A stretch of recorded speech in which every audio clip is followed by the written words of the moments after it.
JP, tinan mo, sobra-sobra pa nga yung damage na naibigay. Abonado pa si Daddy JP dun sa naganap na yun. Pero si Sanford isasama na rin. Cartesi nagabang na ng pagkakataon. Si Kurt ngayon ang magpupuruhan. Pero iwasan ni Cartesi yung plano dito ni Kirk. At ito na yung rundown. Mabibit-bit si Brusco. Nakakuha pa ng isang kill. At magiging dalawa pa para kay Carlito. Aago pa nga sila ng purple buff. At ipopoke pa nila si Super Friends. Ang daming nakuha ng Team Liquid Philippines para sa presyo ng isa. May nakala ko lamang na ang Onyx doon nung napitas sila si JP. The good thing that they did is they tried to pick off JP bago pa man magka-turtle. Napakaganda nun for Onyx Philippines. But for Team Liquid Philippines, na-realize nila, okay, wala ng Deadly Magic. So pwede tayong bumabad. Sanford and Cartesi just know that walang damage output na kaya pumatay sa kanila at the moment. And the mobility from the Suyu, napakahalaga nun on that team fight. Oh my gosh, alam nila level 3 lang eh. Ang masakit doon, pre, nagamit pa yung flicker. Medyo double bukol si Brusco doon ha. Oo, yun yung isa sa mga pwedeng pinakamasamang nangyari sa kanilang early game so far. Flicker Bird for a Khalid, nakaka-level 4 pa lamang. Sayang no, yun yung mga panggulat play kasi. Kaya sa tingin ko yung Onyx right now, is it viable na medyo play safe muna? Teka lang, ayaw nila! Si Sanford ang bibigyan pero buhay pa ba? Hindi! Kasi nandun yung Throne of Ruins para kitilin ang buhay niya. Viable pa naman if you're gonna ask us about that. Kasi if you are Onyx Philippines, malaki din yung value ng diversion mo. You can actually surprise itong Team Liquid Philippines doon sa mga posibilidad na pwede nilang puntahan. Okay, Brusco, alam nila na walang flicker to! Nabilangan min sa may get out! Hindi lang yung flicker, wala ding Raging Sandstorm. rin. TLPH ang target ata nila ngayon. Walang iba, di si Brusco.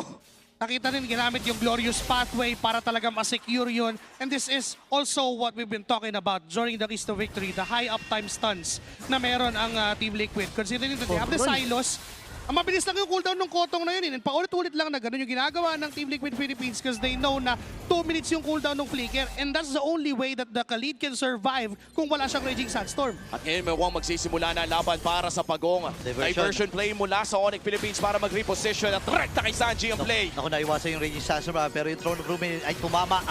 Andun yung Glorious Pathway. Si Kurt nga magiging target nila. Pero makakatakas pa ba? Hindi! Cartesi ay naka-mega kill na. Sabi, tama ba nakita ko? Naka-Sky Piercer si Cartesi. Yes, sir. Napakaagang Sky Piercer para kay Cartesi. Wow. Snowball mula sa Suyu. Alam na rin niya nung right from that first turtle na kaya niyang mag-dish out ng much damage without even bababa yung kanyang HP into 50%. And that's what we saw. Kaya naman yung early pickup ng Sky Piercer, hindi niya na tinuloy yung kanyang Hunter Strike. When in fact, ano lang yun, Fury Hammer lang. Rekta na agad ng Sky Piercer. Alam nila na mamadaliin nila tong laban na to. Aray ko po. Naku ko. Tinan mo. Ay, naku po. Ay! Pinapasok ba ni Sanford dito? Napiritang mag-quick sand guard itong si Brusco at malaya nang makukuha ng Team Liquid yung Torres sa may bottom mo. All because of that aggression na ginagawa ng Team Liquid Philippines. Space is given to Teddy. Sanford, though. Okay, flicker ay nagamit niya. Pinagtulong-tulungan ng apat. Pero maraming ultimate na nakomit doon. Rory Spato ay kakaltokan dito si Kirk. Ang tanong ay makakatakas ba siya si Cartesi? Oy, Ay sasama na rin. And this time ay pipilitin niyang umiwas. Pero ang laki na nung damage ng Piercer, men. XP for XP ang naging palitan nila at ayaw pa ata ng Team Liquid Philippines tigilan Ayaw. ang Onyx na nakawan ng purple buff at wala atang magagawa ang side ng Onyx dito. Bukod na lamang na bigyan si Sanji pero easy Crimson Beacon out lamang ang kanyang call. 3,000 ahead, Team Liquid. Judging by the time elapsed, nasa 30 to 40 stacks ang Piercer ni Cartesi. The moment na umabot pa siya ng 80 dito sa game na to at hindi siya mabigyan ng Onyx Philippines, magiging mahirap na to even for Kirk na pumunta doon sa gitna ng laban kasi paulit-ulit lang siyang pwedeng timingan nung stun ng isang Hylos, nung stun ng isang Suyu, and yung buhat ni Sanji. Hindi siya makapag-blood gleam out eh. Oo, tsaka parang mape-pressure ka na rin if you're the Alice at this point na kailangan mo agad umulti. Sanford, looking at 4 members. Kita ata kagad sila. Oy, naiwasan. Yung Raging Sandstorm. Alam niya na 4 na membro. Tingnan mo naman, tinutulog-tulugan pa ni Sanford eh. At matapos mangyari yun ay nakanakaw pa nga si Carl sa baba. Nakakuha ang Team Liquid sa gitna at nakapwesto pa ata sa Pagong. Sanji getting knocked out. Si JP lamang ang natamaan ng Throne of Ruin. Oh my gosh, parang hindi worth it yun kasi yung Throne of Ruins ay nagamit na.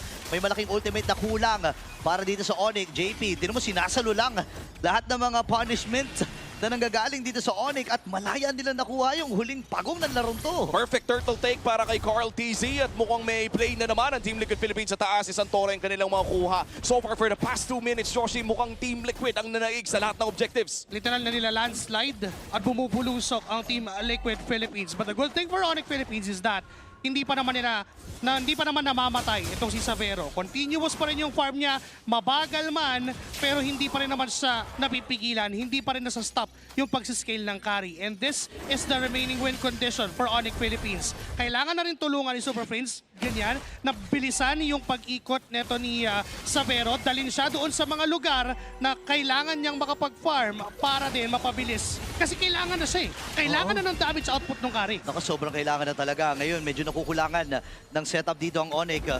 Ang sakit tumatama na.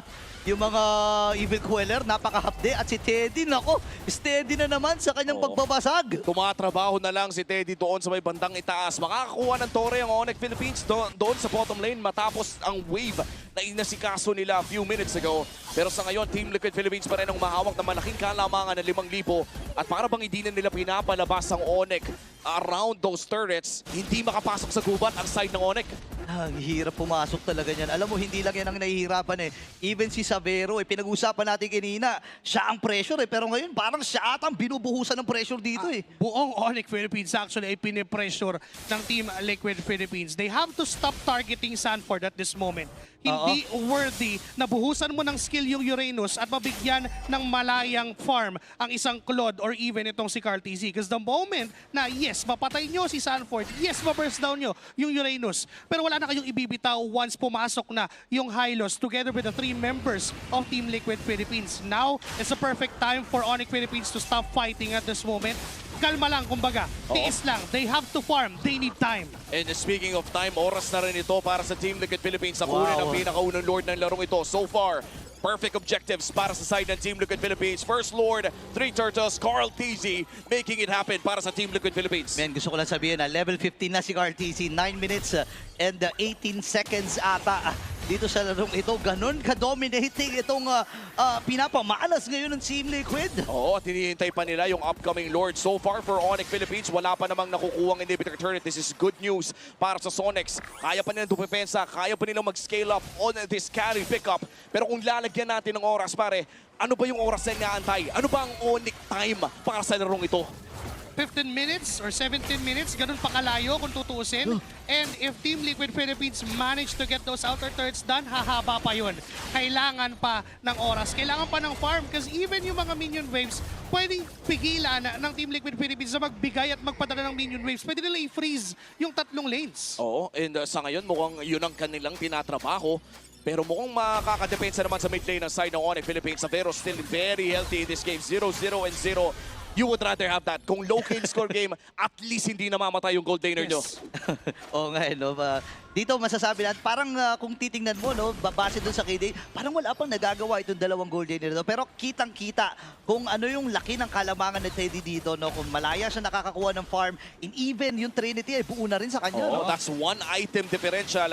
At sa pag-push dito ng Team Liquid Philippines, puputok ang Holy Shields. At here we go! They're going for Xavero. Ay, napapasok na rin dito si Sanford.